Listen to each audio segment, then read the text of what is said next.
ಇನ್ನು ವಿವಿಧ ಬೇಡಿಕೆಗಳ ಈಡೇರಿಕೆಗೆ ಆಗ್ರಹಿಸಿ ಲಾರಿ ಮಾಲೀಕರು ಮುಷ್ಕರವನ್ನ ನಡೆಸ್ತಾ ಇದ್ದಾರೆ. ಸಾರಿಗೆ ಸಚಿವ ರಾಮಲಿಂಗಾರೆಡ್ಡಿ ಅವರ ನೇತೃತ್ವದಲ್ಲಿ ಇವತ್ತು ಸಭೆ ನಡೆಯಿತು. ಆ ಸಭೆ ವಿಫಲವಾಗಿದೆ. ಲಾರಿ ಮಾಲೀಕರ ಸಂಘದ ಜೊತೆ ಸಚಿವರು ಸಭೆಯನ್ನ ನಡೆಸಿದ್ರು. ಸಂಜೆ 5:30ಕ್ಕೆ ಕಾವೇರಿ ನಿವಾಸದಲ್ಲಿ ಸಿಎಂ ಸಿದ್ದರಾಮಯ್ಯ ಅವರ ಜೊತೆ ಮತ್ತೆ ಸಭೆ ನಡೆಯುತ್ತೆ. ಲಾರಿ ಮಾಲೀಕರ ಸಂಘದ ಜೊತೆ ಸಭೆಯನ್ನ ನಡೆಸಲಿದ್ದಾರೆ ಸಿಎಂ ಸಿದ್ದರಾಮಯ್ಯ. ಇಲ್ಲೇನಾಗುತ್ತೆ, ಈ ಪೀಕ್ ಅವರ್ಸಲ್ಲಿ ಯಾವ ವಾಹನ ಬರಬೇಕು ಯಾವಾಗ ಬರಬಾರ್ದು ಅಂತ ಅವರು ಟ್ರಾಫಿಕ್ ದೃಷ್ಟಿಯಿಂದ ತೊಗೊಂಡಿದ್ದಾರೆ. ಇವರು ಕೆಲವು ಮಾಡಿಫಿಕೇಷನ್ಸ್ ಕೇಳಿದ್ದಾರೆ. ಎಲ್ಲ ವೆಹಿಕಲ್ಲು ಒಳಗಡೆ ಬಿಡಿ ಅಂತ ಅವರು ಕೇಳ್ತಿಲ್ಲ. ಗೂಡ್ಸ್ ವೆಹಿಕಲ್ಸ್ ಇರುತ್ತಲ್ಲ ಆ ಥರದಕ್ಕೆ ಒಂದು ಟೈಮ್ ಕೊಡಿ ಅಂತ ಕೇಳ್ತಾ ಇದ್ದಾರೆ.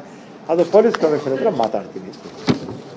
ಆ್ಯಕ್ಚುಲಾಗಿ ನಮ್ಮ ಇಲಾಖೆಗೆ ಸಂಬಂಧಪಟ್ಟಿದ್ದು ಒಂದು ಇನ್ನೂ ಮಾಡೇ ಇಲ್ಲ, ನಾವು ಡ್ರಾಫ್ಟ್ ಇದರಲ್ಲಿದೆ. ಅದು ಕೂಡ ಕೇಂದ್ರ ಸರ್ಕಾರದ ಡೈರೆಕ್ಷನ್ಸು. ಇನ್ನೇನಾದರೂ ಮಾತಾಡೋಂಗಿದ್ರೆ ಓಕೆ, ಅಲ್ಲಿ ಸಿಗ್ತೀನಿ.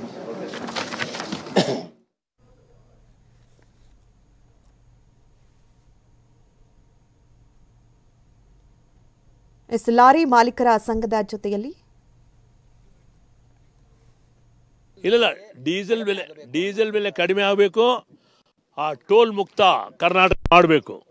ಇದ್ರ ಜೊತೆಗೆ ರಾಮಲಿಂಗಾರೆಡ್ಡಿ ಅವ್ರ ಹತ್ರ ಹಲವಾರು ಸಬ್ಜೆಕ್ಟ್ ಇತ್ತು. ನಮ್ಮದು ಫಿಟ್ನೆಸ್ ಸರ್ಟಿಫಿಕೇಟ್ ಮಾಡೋದಾಗಲಿ, RTO ಅರೆಸ್ಟ್ಮೆಂಟು ಎಲ್ಲೆಲ್ಲಿದೆಯೋ ಅದನ್ನು ಕೂಡಲೇ ನಾವು ಸ್ಟಾಪ್ ಮಾಡ್ತೀವಿ ಎಂಬ ಸಬ್ಜೆಕ್ಟ್ನು ಹೇಳಿದ್ದಾರೆ. ಆದ್ದರಿಂದ ಇನ್ನು 4-5 subject, tax subject, fine subject, ಇದೆಲ್ಲ ನಮಗೆ ಕನ್ವೀನಿಯಂಟಾಗಿ ಅವ್ರು ಮಾಡಿಕೊಡ್ತೀನಿ ಅಂತ ಹೇಳಿದ್ದಾರೆ. ಇಂಪಾರ್ಟೆಂಟು ಡೀಸೆಲ್ ಸಬ್ಜೆಕ್ಟು ಮತ್ತು 18 ಟೋಲು ಮುಕ್ತ ಮಾಡೋ ತನಕ ನಾವು ಹಿಂದೆ ಪಡೆಯೋದಿಲ್ಲ. ಡೀಸೆಲ್ ಕಡಿಮೆ, ಈ 18 ಟೋಲ್ದು ಸಬ್ಜೆಕ್ಟ್ ಮಾಡೋ ತನಕ ನಾವು ಯಾವುದೇ ಕಾರಣಕ್ಕೆ ಮುಷ್ಕರ ವಾಪಸ್ ತಗೊಳ್ಳಲ್ಲ. ಇಲ್ಲ, ಇಂಪಾಸಿಬಲ್. ನಾವು ಅವ್ರು ಎರಡರಲ್ಲಿ ತೀರ್ಮಾನ ಮಾಡೋ ತನಕ ನಾವು ಯಾವುದೇ ಕಾರಣಕ್ಕೆ ಮುಷ್ಕರ ವಾಪಸ್ ತಗೊಳ್ಳಲ್ಲ. State highway subject, diesel subject ಮಾನ್ಯ ಮುಖ್ಯಮಂತ್ರಿಗಳಿದೆ. ಯಾವುದೇ ಕಾರಣಕ್ಕೆ ಸ್ಟೇಟ್ ಹೈವೇ ಟೋಲ್ 18 ಟೋಲು ಮತ್ತು ಡೀಸೆಲ್ ವಿಡ್ರಾ ಮಾಡೋ ತನಕ ನಾವು ಮುಷ್ಕರನ ವಾಪಸ್ ಮಾಡಲ್ಲ ಅಂತ ಹೇಳಿದ್ವಿ. 5:30 ಮುಖ್ಯಮಂತ್ರಿಗಳು ಸಭೆ ಕರೆದಿದ್ದಾರೆ. ಅದರಲ್ಲಿ ತೀರ್ಮಾನ ತಗೊಂಡು ಮುಂದಿನ ಹೆಜ್ಜೆ ಏನು ಅಂತ ಹೇಳ್ಬಿಟ್ಟು ನಿಮಗೆ ತಿಳಿಸ್ತೀವಿ. ಆಮೇಲೆ ಈ ಡಬ್ರೀಸ್ ಗಾಡಿಗೆ ನೋ ಎಂಟ್ರಿಗೆ ಚರ್ಚೆ ಮಾಡಿ ಟ್ರಾಕ್ಟರ್ ಮ್ಯಾಗೆ ಯಾವುದೇ ಕಾರಣಕ್ಕೆ ಟ್ರಾಕ್ಟರ್ನ ಅಲೋ ಮಾಡಬಾರ್ದು ಎಂಬ ಸಬ್ಜೆಕ್ಟ್ನೂ ಅವ್ರು ಹೇಳಿದ್ದಾರೆ. ಆದ್ದರಿಂದ ರಾಮಲಿಂಗಾರೆಡ್ಡಿ ಅವರು ಸಚಿವರದು ಟ್ರಾನ್ಸ್ಪೋರ್ಟ್ ಮಿನಿಸ್ಟರ್ ಏನೇನು ಸಬ್ಜೆಕ್ಟ್ ಇತ್ತು, 3 ಸಬ್ಜೆಕ್ಟ್, ಅದು 3 ಸಬ್ಜೆಕ್ಟ್ ಅವರು ಫೈನಲ್ ಮಾಡಿದ್ದಾರೆ. ಇನ್ನು 2 ಸಬ್ಜೆಕ್ಟು ಮುಖ್ಯಮಂತ್ರಿಗಳ ಹತ್ರ ಇದೆ. ಮುಖ್ಯಮಂತ್ರಿಗಳು ತೀರ್ಮಾನ ಮಾಡಿದ್ರೆ ಅದ್ರ ಬಗ್ಗೆ ಮುಂದೆ ನಾವು ಚರ್ಚೆ ಮಾಡ್ತೀವಿ.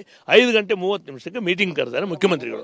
ಸ್ಟೇಟ್ ಹೈವೇ ಸಬ್ಜೆಕ್ಟ್ ಹೆಚ್ಚಿನ ಡೀಟೇಲ್ಸ್ ಅನ್ನ ನೀಡ್ತಾರೆ ನಮ್ಮ ಪ್ರತಿನಿಧಿ ಕಿರಣ್ ಸೂರ್ಯ. ನೇರ ಸಂಪರ್ಕದಲ್ಲಿ ನಮ್ಮನ್ನ ಜಾಯ್ನ್ ಆಗ್ತಾ ಇದ್ದಾರೆ. ಕಿರಣ್ ಸೂರ್ಯ, ಈಗಾಗಲೇ ಷಣ್ಮುಖಪ್ಪ ಅವರು ಹೇಳೋ ರೀತಿಯಲ್ಲಿ 3 ಸಬ್ಜೆಕ್ಟ್ ಅನ್ನ ಸಚಿವರು ಓಕೆ ಅಂದಿದ್ದಾರೆ. ಆದ್ರೆ 2 ಸಬ್ಜೆಕ್ಟ್ ಬಗ್ಗೆ ಚರ್ಚೆ ಆಗೋದು ಬಾಕಿ ಇದೆ ಅಂತ ಹೇಳಿದ್ದಾರೆ. ಯಾವ 2 ಸಬ್ಜೆಕ್ಟ್, ಏನೆಲ್ಲ ಚರ್ಚೆ ಆಗತ್ತೆ, ಏನ್ ಹೇಳಿದ್ರು ಷಣ್ಮುಖಪ್ಪ ಅವರು?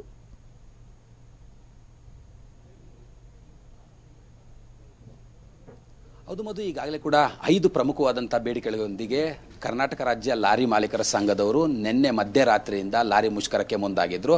ಈ ನಿಟ್ಟಿನಲ್ಲಿ ಇವತ್ತು ಸಾರಿಗೆ ಸಚಿವರಾಗಿರುವಂತಹ ರಾಮಲಿಂಗಾರೆಡ್ಡಿ ಅವರು ಶಾಂತಿನಗರದ KSRTCಯ ಮುಖ್ಯ ಕಚೇರಿಯಲ್ಲಿ ಒಂದು ಸಂಧಾನ ಸಭೆಯನ್ನು ಕೂಡ ಕರೆದಿದ್ರು. ಈಗಾಗಲೇ ಕೂಡ ಕಳೆದ 1 ಗಂಟೆಯಿಂದ ಈ ಒಂದು ಸಭೆ ಕೂಡ ನಡೀತು. ಈಗಾಗಲೇ 5 ಪ್ರಮುಖ ಬೇಡಿಕೆಗಳಲ್ಲಿ 3 ಬೇಡಿಕೆಗಳನ್ನು ಈಡೇರಿಸಲಿಕ್ಕಾಗಿ ಈಗಾಗಲೇ ಸಾರಿಗೆ ಸಚಿವರು ಕೂಡ ಒಂದು ಒಪ್ಪಿಗೆಯನ್ನು ಸೂಚಿಸಿರುವಂಥದ್ದು. ಅಂದರೆ ಬೇರೆ ಬೇರೆ ರಾಜ್ಯಗಳಿಗೆ ತೆರಳಿ RTO ಅಧಿಕಾರಿಗಳು ಯಾವೆಲ್ಲ ಸೂಚನೆಗಳಿದ್ದಾವೆ, ಯಾವೆಲ್ಲ ಸಲಹೆಗಳಿದ್ದಾವೆ, ಹೇಗೆ ಅದನ್ನು ಜಾರಿ ಮಾಡಬಹುದು ಅನ್ನೋಂಥ ನಿಟ್ಟಿನಲ್ಲಿ ಒಂದು ವರದಿಯನ್ನು ಕೂಡ ತರಿಸ್ಕೊಳ್ತೀನಿ. ವರದಿಯನ್ನು ತರಿಸ್ಕೊಂಡು ನಮ್ಮ ರಾಜ್ಯದಲ್ಲಿ ಯಾವ ಥರವಾಗಿ ಇಂಪ್ಲಿಮೆಂಟ್ ಮಾಡ್ಬೋದು ಅನ್ನೋಂಥ ವಿಚಾರಕ್ಕೆ ಸಂಬಂಧಪಟ್ಟಂತೆ 3 ಬೇಡಿಕೆಗಳಾದರೆ ಇನ್ನೂ 2 ಬೇಡಿಕೆಗಳು ಅಂದರೆ 18 ಟೋಲ್ ಪ್ಲಾಜಾಗಳಿಗೆ ಸಂಬಂಧಪಟ್ಟಂಥದ್ದಾಗಿರ್ಬೋದು, ಪ್ರಮುಖವಾಗಿ ಡೀಸೆಲ್ ಬೆಲೆ ಇಳಿಕೆಗೆ ಸಂಬಂಧಪಟ್ಟಂತೆ ಈ 2 ಬೇಡಿಕೆಗಳು ಕೂಡ CMನ ಹತ್ರ ಇರುವಂಥ ಕಾರಣಕ್ಕಾಗಿ CM ಜೊತೆಯಲ್ಲಿ ಒಂದು ಸಭೆಯನ್ನು ಕೂಡ ಕರೆದಿರುವಂಥದ್ದು. 5:00ವರೆಗೆ ಈ ಒಂದು ಸಭೆ ಕೂಡ ನಡೆಯುತ್ತೆ. 5:30 ಸಭೆಯಲ್ಲಿ ಯಾವ ಥರವಾದಂತಹ CMನ ಸ್ಪಂದನೆ ಅಂದರೆ ನಮ್ಮ ಬೇಡಿಕೆಗಳನ್ನು ಒಂದು ವೇಳೆ ಏನಾದ್ರು ಈಡೇರಿಸದೇ ಇದ್ದರೆ ನಾವು ಮತ್ತೆ ಮುಷ್ಕರಕ್ಕೆ ಮುಂದಾಗ್ತೀವಿ, ಅಂದರೆ ಅನಿರ್ದಿಷ್ಟಾವಧಿ ಮುಷ್ಕರಕ್ಕೆ ಮುಂದೆ ಆಗ್ತೀವಿ.